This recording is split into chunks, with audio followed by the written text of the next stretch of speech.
Today we celebrate St. Ignatius of Laconi.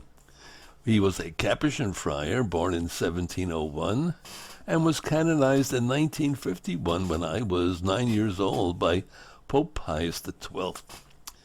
He was the second of 7 children of a farming family, and his mother promised the saint that she would name her unborn baby Francis if everything went out okay with the birth of the child. So since his early childhood, he demonstrated a capacity for hard work in the fields and strong piety. He would be seen in prayer and known to wait at the church doors every morning in prayer until they were open.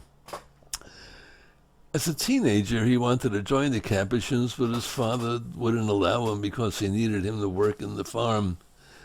So, surviving a riding accident through God's intervention at the age of 20, he decided to enter the Capuchin monastery at once, took his vows a year later, and changed his name to Ignatius.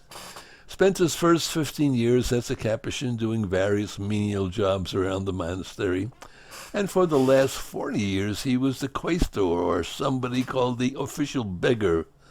He would travel around the town collecting food and donation for the friars. He was particularly well loved by the poor and the children, and was often given alms by those who barely had anything to give. He refused them from the very poor, saying it was better for them to keep it for themselves. He tended to the sick and to street children every day on his rounds through town, and many miracles of healing were said to have occurred through his intercession.